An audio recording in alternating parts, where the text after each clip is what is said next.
The first thing I remembered was the sound, low, resonant, metallic, vibrating through my skull like the hum of some enormous engine.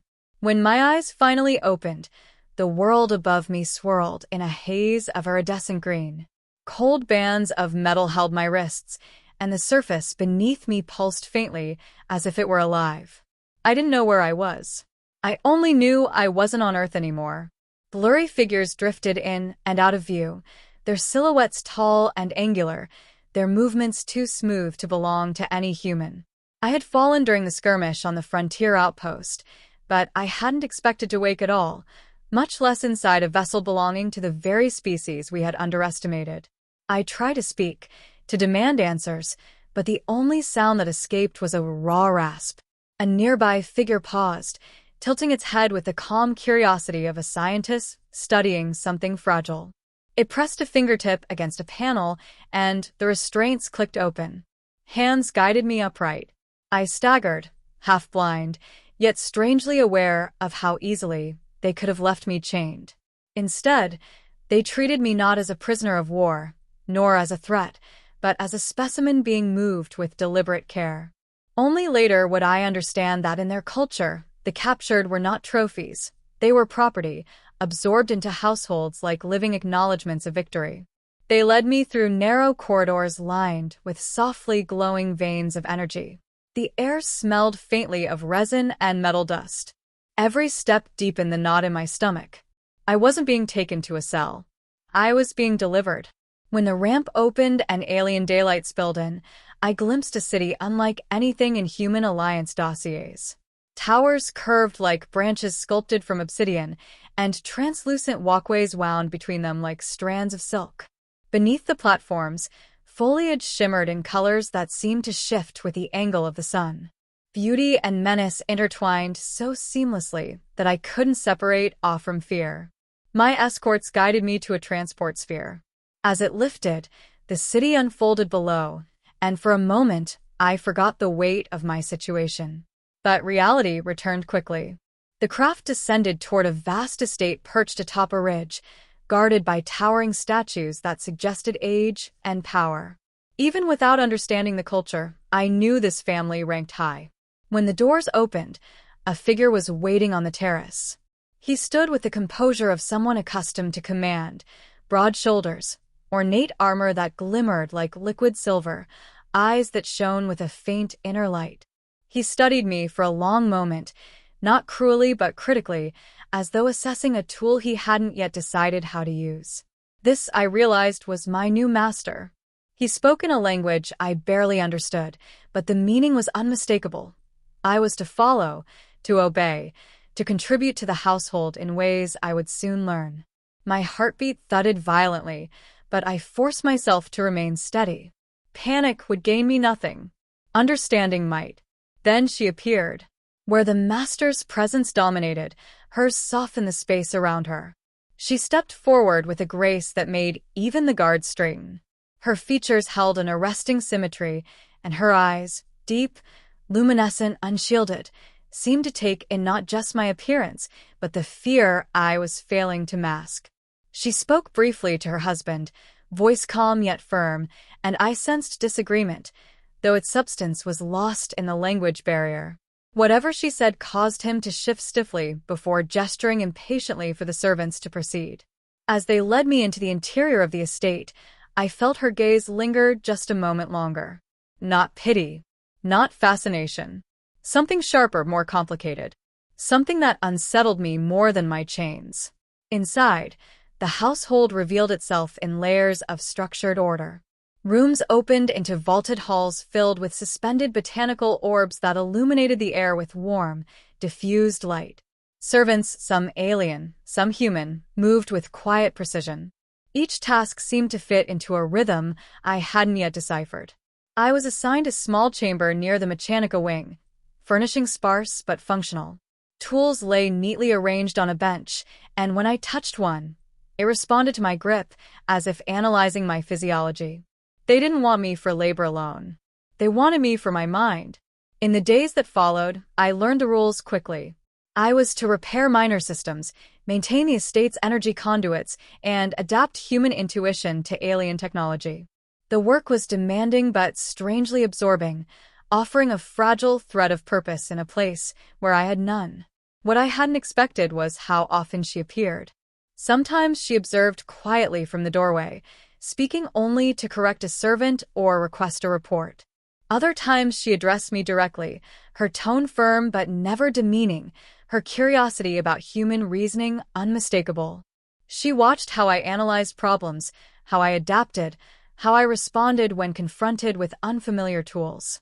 She seemed to recognize patterns others overlooked, patterns even I had not fully understood about myself. Her presence created an undercurrent I didn't know how to navigate. She was my captor by association, a member of the family that claimed ownership of me. Yet she carried an air of dissonance, as though she herself were out of place among rigid customs. Every conversation with her sharpened my awareness that something about this household was fractured. I began to see it in the way she moved, controlled, constrained, like someone trained to walk within invisible boundaries. I noticed it when her husband spoke, his commands curt, her replies measured, but heavy with unspoken thought. Their relationship wasn't cold, but structured, built on expectations older than either of them. And each time she spoke to me directly, her measured calm carried an undertone of relief, as though she momentarily stepped outside a role she didn't choose. I told myself not to observe too closely, not to interpret kindness as anything more than decency, not to forget where I stood. Yet the more I tried to distance myself, the more the tension sharpened. Every gesture she offered, clarity in instruction, gentleness in tone, a brief pause as if weighing words, made me uncomfortably aware of the strange line forming between us, fragile yet undeniable. One evening, while I worked alone repairing a damaged conduit, she approached quietly. She examined the malfunction, listened to my explanation in halting fragments of their language, and nodded with something like satisfaction. Then she said something I hadn't expected, words I only partially understood, yet enough to feel the impact. You adapt faster than expected. Do not lose that. Even here, survival chooses the flexible. Her gaze held mine just long enough for the meaning to embed itself deeper than the words could convey. Then she turned and left, stepped silent against the polished floor. I watched her disappear into the corridor, the last threads of her presence lingering like a warm echo. And in that moment, I realized something unsettlingly clear. My chains were not the greatest danger here. It was the possibility of understanding her, and being understood in return. I had been captured and brought into a new world. But this world, I sensed, would capture far more than my freedom. The morning light on this planet never arrived gently. It seeped through the translucent walls in shifting bands of color, as though the sky itself were breathing. I woke each day feeling suspended between two worlds, one lost to war, the other pressing in on every side with its quiet, unfamiliar precision. I would have called it peaceful if not for the constant weight of captivity that dulled even the beauty around me. My tasks expanded as I proved more capable than the household had expected. The estate relied on intricate networks of conduits that carried energy like flowing rivers beneath the floors, powering everything from the botanical lighting to the gravity-balanced walkways. These systems needed constant calibration, and for reasons I suspected they barely understood, the household trusted me with them. Humans, it seemed, possessed a knack for improvisation that their own people valued but struggled to replicate. While I worked, I learned to read the rhythms of the estate, the passing of servants, the pattern of diplomatic visitors, the almost ritualistic arguments that echoed from the upper chambers whenever her husband hosted council members. Always controlled, always political, always tense. The wife, Alira, as I had quietly gathered, moved through these currents like someone accustomed to balancing on a knife's edge. Her gestures were measured, her posture impeccable, her silence purposeful. Yet her eyes always betrayed more than her role intended. They scanned each room with alertness, as though she were forever calculating new ways to maintain a fragile equilibrium. It was during a systems inspection in the Mechanica wing that I first sensed a crack in that equilibrium. A pair of young trainees, both alien, followed Aelira down the corridor as she oversaw their education. They whispered behind her, exchanging glances that held a blend of envy and defiance. When she paused to correct their stance, one muttered something sharp under his breath, something I couldn't translate, but the contempt in his tone required no fluency. Aelira froze. Her response was quiet, controlled, but the temperature in the corridor seemed to drop. Even I felt it. The trainees straightened instantly, the bravado draining from their expressions. She dismissed them without raising her voice, but as they retreated, avoiding her gaze, I saw how subtly her hands trembled. I shouldn't have looked at her for longer than a respectful second. But she caught the shift in my attention, and instead of turning away, she held my gaze with a steadiness that felt far too intimate for two people separated by status, species, and circumstance. "There is no need to fear them," she said softly, switching to the simplified form of her language for my benefit. "Their rebellion is the kind that ends when someone stares back." It was a strange thing to say to a servant, especially one of a conquered species. The words lingered with me long after she walked away, woven with an undercurrent I couldn't decipher. As the days passed, Aelira began appearing more frequently in the Mechanica wing. Sometimes she arrived with a purpose, reviewing energy logs or delivering new calibration schedules. Other times, she wandered in as though seeking quiet refuge. The household was large, filled with corridors she could have chosen for solitude, but she came here, to the one room where she knew I would be working. She asked questions, not only about my tasks but about the methods behind them. She studied the way I diagnosed problems, how I adapted tools not meant for human hands. Her curiosity wasn't casual, it was careful, directed, as though she were mapping the contours of a mind she did not expect to find compelling. Through halting exchanges, she revealed pieces of their society that I hadn't understood. Their structure depended on lineage, ceremony, and a tradition so deeply rooted that stepping even a finger out of place invited scrutiny. Aelira, bound to a politically powerful family, carried expectations that left little room for individuality.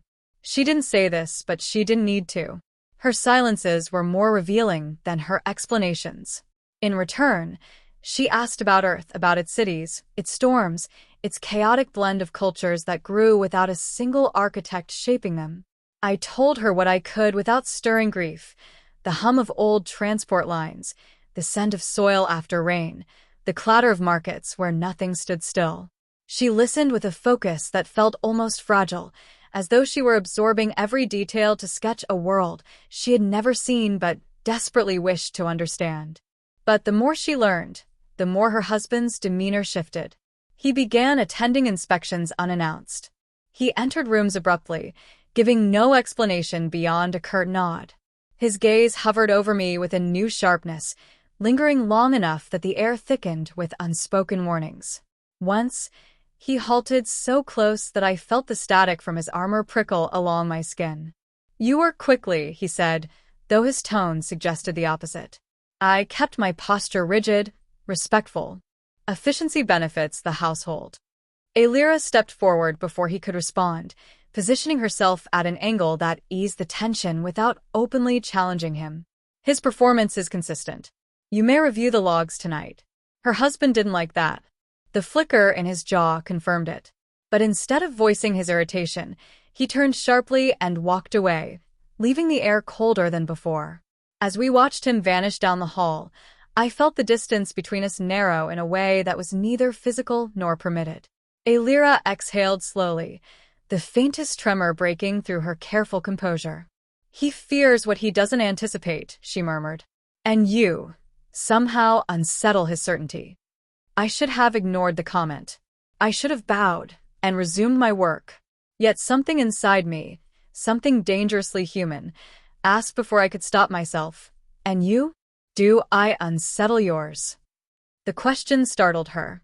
Aelira's expression flickered, caught between retreat and honesty. For a moment, the roles we played dissolved, leaving nothing but two beings standing in the quiet hum of the machines. "You challenge my assumptions," she said finally. "That is not unwelcome, but it is not without risk." The moment stretched, taut and fragile. Then she stepped back, masking the slip with graceful precision. "Continue your work," she said, voice composed once more. "We will speak again when the house sleeps." And with that, she left.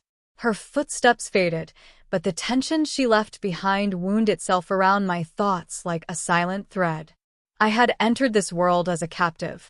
Yet somewhere in the boundaries of power and silence, a new conflict was taking shape, one far more dangerous than any chain. The conflict between survival and the beginnings of understanding someone I had no right to understand. The first sign that something in the household had shifted came not from whispers or accusations, but from silence, an unnatural, watchful kind that settled over the estate like mist. Servants moved with an urgency that didn't match their tasks. Guards patrolled the inner walkways more frequently, their boots a steady drumbeat against the polished floors. Even the energy conduits beneath the panels hummed with a slightly higher pitch, as though sensing tension in the beings who relied on them. I felt it long before anyone spoke of it. Alira did too. Our late-night conversations, never long, never reckless, became carefully spaced between long stretches of caution. She still visited the Mechanica wing, still asked about Earth, and listened in that quiet, intent way that made the room feel smaller. But now, each time a hallway creaked or distant footsteps echoed, her eyes flicked sharply toward the sound, and her posture tightened like a drawn cord. The reason emerged the evening I was assigned to recalibrate a failing grav plate beneath the central atrium. Her husband arrived unexpectedly, accompanied by 2 council dignitaries draped in ceremonial fabric that shimmered like living metal. Their presence meant something political and something dangerous. Alira stood beside them, serene as always, her expression veiled behind diplomacy. I worked in silence, but the dignitaries' voices carried clearly. "The unrest is growing," one muttered. "These rumors of dissent among the lower houses cannot continue." "And the humans?" the other asked. "Your estate holds one, does it not?" "Yes," her husband replied. "A captured technician. Useful, but irrelevant." My pulse quickened, but I kept my hands steady. "Still," the dignitary pressed, "we cannot ignore the pattern. Where there is instability, foreign elements become catalysts." Her husband's tone sharpened. "He is no threat." A delicate pause followed before the dignitary spoke again, slow, deliberate. "Be certain of that." Alira said nothing, but when her gaze briefly met mine, there was a question in it. A warning, too. After the visitors left, she lingered near the atrium's edge, waiting until the last echo faded before approaching. Her steps were soft, careful, yet each one seemed weighted with something she had not yet decided how to say. "They are searching for justifications," she murmured. "Anything they can interpret as instability." "Because of me?" I asked. "Because of everything," she corrected. "But you're a variable they did not choose. That alone makes you dangerous to them." I finished sealing the grav plate before meeting her eyes. "Then perhaps I should work more quietly." "Quiet is not what protects you." Her gaze tightened. "Predictability is." There was more, something she hadn't voiced, but before I could ask, she motioned for silence and retreated, her composure restored as the household guards passed by. In the days that followed, scrutiny tightened. Her husband's visits to my workstations increased. He inspected every task with invasive precision, lingering even on the way I held tools. Alira began adjusting schedules to keep our interactions short and indirect. She still spoke with me, but every word was chosen as if weighed against consequence. Yet even under risk, something subtle was changing between us. One evening, while repairing a flickering energy channel in the greenhouse dome, she arrived unexpectedly. The plants, deep violet threads coiling through iridescent leaves, cast shifting shadows across her face, softening the tension she carried. "I'm told the council has requested a full audit of all outside species laborers," she said. The implication hit immediately. "They want to remove me." "They want to measure you," she corrected, though her voice caught faintly. "Which is sometimes worse." Wind rustled through the greenhouse vents. The scent of alien soil filled the quiet between us. "You don't owe me protection," I said, more softly than I intended. Her expression flickered, an emotion caught between defiance and something gentler. "This is not about owing." Then, almost inaudibly, "You have changed things here." I didn't ask how. I wasn't sure I wanted to hear her answer. Not when her husband's shadow loomed over every corridor and every misinterpreted glance could become a sentence. But the moment broke when the greenhouse doors hissed open. Her husband stepped inside. He rarely entered the greenhouse, and when he did, it was always with a retinue or reason. This time, he came alone, and the tension that entered with him was palpable enough to disrupt even the humming flora. "Audit preparations," he said curtly to her. "You are needed." Alira inclined her head, the poise returning to her like armor. "Of course." But as she turned, something tightened in his features. He looked between us, first her, then me, and the suspicion I'd feared finally surfaced, sharp and unmistakable. "Your duties," he said to me, "end at sundown. From now on, you will return directly to your quarters. No detours." It wasn't a request. When the doors closed behind them, I exhaled slowly, the greenhouse suddenly feeling far smaller than its engineered expanse. The crackdown began the next morning. Guards posted themselves at every entryway. My tools were counted before and after every shift. Conversations between servants dropped to whispers. Even the air seemed heavier, pulsing with the tension of an approaching rupture. I tried to focus on my tasks, but the thought gnawed at me. Alira had taken the greatest risk of all, not by speaking to me, but by being seen speaking to me. Her society prized silence and obedience, and she had shown neither. And the council would not overlook it. That night, as I lay awake in the metallic quiet of my quarters, the floor vibrated faintly. Quiet footsteps stopping outside my door. A code tap followed against the panel. Soft, almost hesitant. Alira's code. I rose to open it. But before my hand reached the sensor, the sounds of heavy boots echoed in the hallway. Multiple guards. Moving quickly. Her code sounded again, this time sharper, urgent. Whatever was coming, it was coming now. I stepped back from the door as it slid open, revealing Alira's silhouette framed by the corridor lights, her breath unsteady, her composure finally cracked. "We don't have much time," she whispered. And just like that, the fragile balance holding the household, holding us fractured beyond repair. The corridor lights strobed faintly, not from malfunction but from the emergency override Alira must have triggered before coming to my door.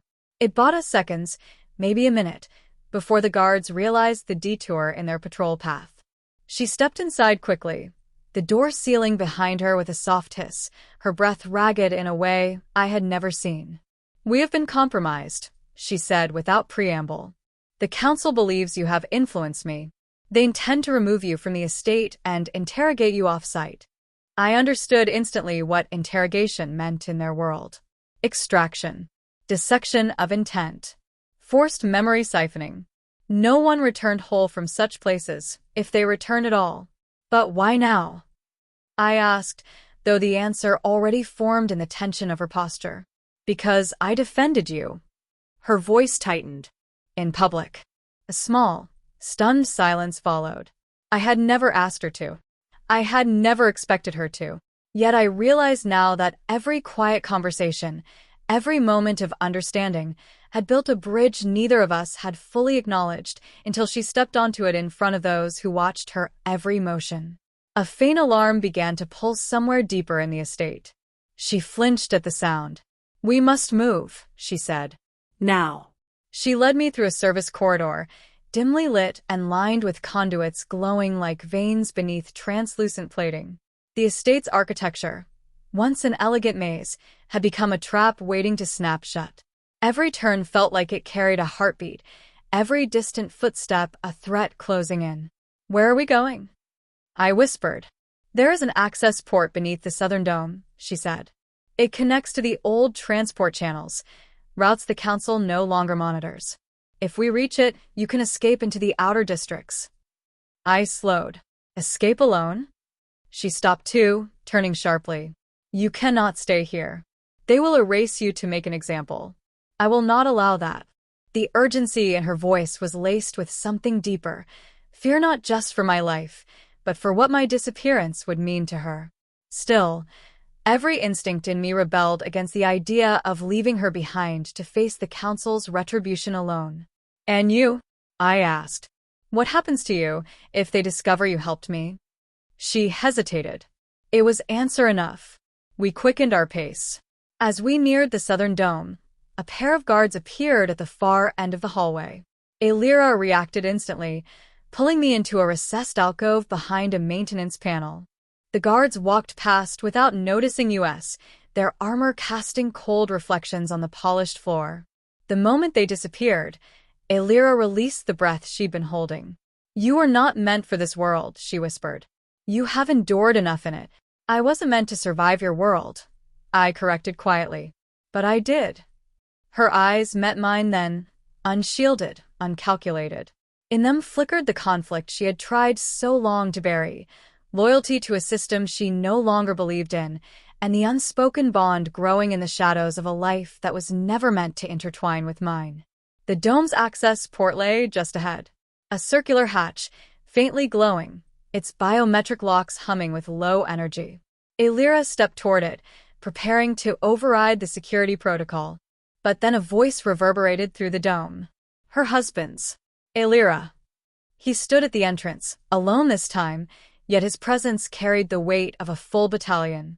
His eyes swept the scene, taking in the open panel, the half-bypass lock, and me, standing too close to the woman he believed belonged entirely to the political machine that had shaped her. The betrayal registered not as anger, but as cold comprehension. So, he said quietly, this is the instability the Council warned me about. Aelira stepped between us before he could move closer. Listen to me, she said, her voice steady. Send him away. Let the Council believe he fled. You can still salvage this. Her husband's jaw tightened. And what of you? What do I tell them about your involvement? Aelira did not look away. Tell them nothing. Protect the house. Maintain your alliances. And if they ask about your loyalties? A pause, thin and brittle. Say that I fulfilled my duties. The implication hung in the air. It was a lie meant to save both our lives. It might also destroy hers. Her husband stepped forward slowly, as though testing the fragility of the moment. His expression was unreadable, shifting through calculation, disbelief, and something almost like wounded pride. When he finally spoke, his voice had lost all pretense of authority. Why him? The question struck like a blow. Aelira's breath trembled, not with fear, but with the strain of a truth she could not say aloud. Because he sees me, she whispered. Her husband closed his eyes, just for a moment. When he opened them again, something inside him had hardened. You will go with him, he said. Aelira flinched. You will both leave. His voice was hushed, as if speaking too loudly might break the last fragile thread of control he still possessed. The Council will assume you were coerced, that you were taken hostage. It is the only narrative that preserves the estate. None of us spoke for several breaths. He turned to me, his gaze sharp but not cruel. Protect her. If I learn she has been harmed, I will bring ruin to whatever corner of the galaxy you think will shelter you. Aelira's eyes widened, not at the threat, but at the unexpected mercy within it. The hatch unlocked with a soft chime. Aelira reached for my hand. And just before we stepped into the passage, her husband looked away, not in dismissal, but in painful understanding. Go, he said.